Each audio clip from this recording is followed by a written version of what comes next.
brought to you by Agilus Diagnostics.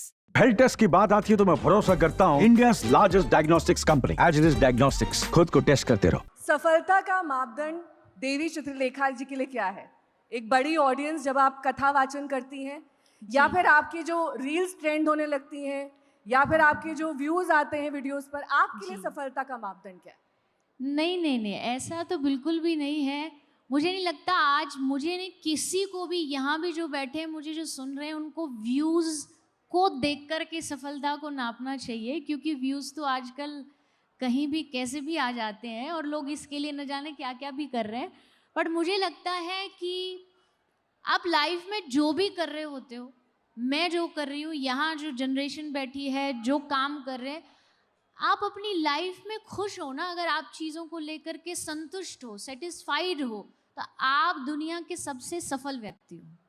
क्योंकि आपको पता है कि आपको जो मिल रहा है, आप उसमें मज़े से जी रहे हो, आपके जीवन में कुछ अच्छाई है, आप उसको दुनिया में स्प्रेड कर रहे हो। लेकिन अच्छा तो लगता होगा ना जब एयरपोर्ट्स पर जाती हैं, भीड़ इकट्ठा हो जाती है, लोग सेल्फी मांगते हैं। अब अटेंशन तो हर किसी को अच्छा लगता है ना? कभी कभी अच्छा लगता है, कभी कभी नहीं भी नहीं भी लगता। अच्छा लगता। कभी कभी लगता है कि ये शायद नहीं होता तो ज़्यादा अच्छा होता, कि अपना जीवन बड़े आसानी से जी पाते। बट हाँ, इतना ज़रूर पता है, अच्छा भी अगर लग रहा है तो ये पता है कि ये कोई है जो बैठ के हमसे करा रहा है, क्योंकि हम करने वाले होते तो हम न जाने क्या क्या कर देते। वो जब तक करा रहा है, हम उसकी सेवा में लगे कर लेकिन लेंगे। ये सब आपको नहीं लगता कि क्षणिक होता है? हर एक व्यक्ति का एक दौर आता है। एक मुरारी बापू का दौर था, आसाराम बापू का दौर था। आजकल के आपके जैसे कथावाचक इतने यंग, मॉडर्न और हर तरीके से आपका एक कंटेम्प्रेरी आउटलुक देखा जाता है, जी। जो उस एरा में नहीं था। उसमें भगवा वस्त्र पहनते थे, तब ऐसे डिजाइनर वेयर नहीं पहनते थे। तो एक परसेप्शन के साथ लोग कथावाचक को सुनने जाते थे कि जब हम जाएंगे तो ऐसे दिखेंगे। जी। आज तो वो परसेप्शन ही बदल गया है। हाँ जी, नहीं बिल्कुल, समय चेंज हुआ है, चीज़ें बदली हैं। बट देखिए, मैं हमेशा एक बात लोगों को कहती हूँ कि देयर इज डिफरेंस एक साधु में और एक कथावाचक में। हमको ये कहने में कोई भी संकोच नहीं है कि हम साधु नहीं हैं, हम संत नहीं हैं, क्योंकि हमारा एक जीवन है, हमारा परिवार है, हम गृहस्थ में जीते हैं। और इतिहास भी अगर आप हिस्ट्री पढ़ोगे ना, तो उसमें जो ये बातें बताने वाले हैं, जो कथा कहने वाले लोग हैं, वो गृहस्थ से ही थे। अगर ऋषि मुनि भी रहे तो वो गृहस्थ से थे। दौर की अगर आप बात करते हैं तो देखो, टाइम के हिसाब से कभी कभी चीज़ें बदलती हैं। पहले के समय में कथा कहने वाले भी थोड़े से बूढ़े होते थे, कथा सुनने वाले भी बूढ़े होते थे। मतलब अब यंग लोग भी हैं आपकी कथा सुनने के लिए। बिल्कुल बिल्कुल, मोस्टली आई थिंक जब कथा होती है, अगर आप उसमें हाथ किसी से उठवाओगे कि यहाँ 40 आपकी से। सोशल मीडिया टीम है, हाँ जी, तो मतलब आपको लगता है कि आज के दौर में वो जरूरी है? हाँ बिल्कुल ज़रूरी है। नहीं होता तो बताओ, आज मैं यहाँ क्यों बैठी होती? सोशल मीडिया है तभी तो यहाँ सारे लोग बैठे हैं, इकट्ठे आपको हैं। नहीं लगता कि इससे एक्सपोजर बढ़ जाता है? लोग आप लोग को जज करते हैं। अब इन्होंने एप्पल आई वॉच पहनी है, इन्होंने पर्टिकुलर डिजाइनर आउटफिट पहना है। जी आप ही की एक कंटेम्प्रेरी है, वो भी कथा वाचन करती है, उनके एक बैग को लेकर बहुत कंट्रोवर्सी हुई थी जी। कि अगर आप इस जीवन में हैं तो आपको सारे लग्जरीज को त्याग देना चाहिए। आपको एक डिज़ाइनर बैग 4 लाख 10 लाख का नहीं लेना चाहिए, 2 लाख की घड़ी नहीं पहननी चाहिए, 10 लाख के हीरे नहीं पहनने चाहिए। आप इसको कितना सही और गलत? नहीं, देखिए, किसी पर तो मैं टिप्पणी नहीं कर सकती, बट हाँ देखो, जैसा मैंने कहा, एक अंग्रेजी में कहावत है कि detachment is not that you own nothing, detachment is that nothing owns you. आप ये कह रहे हैं कि आप चीज़ें मत रखिए, हम ये कह रहे हैं चीज़ों में डूब मत जाइए, आप उनके लिए जीना मत शुरू कर दीजिए।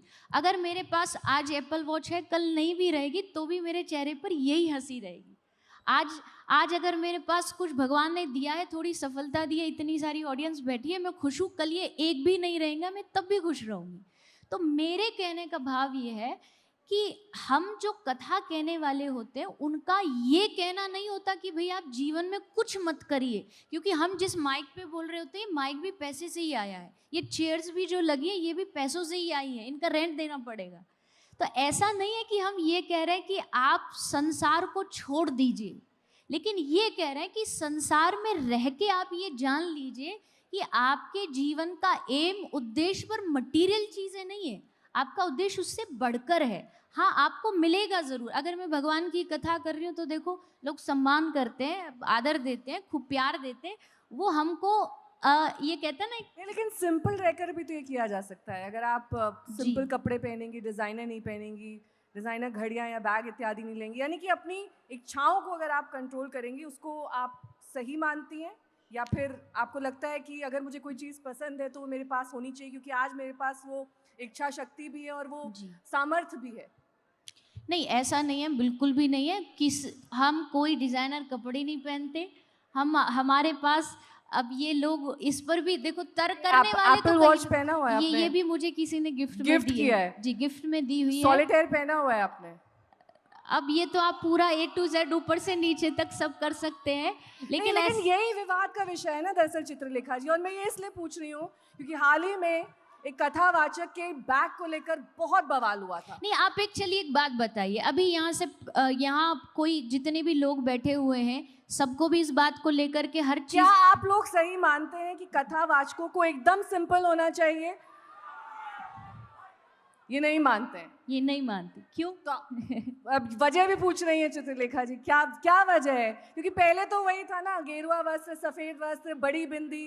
अब तो आप नहीं, देखिए यहाँ अब आपके सामने सीधा एग्जाम्पल बैठा है, मुझे शायद बोलने की भी कुछ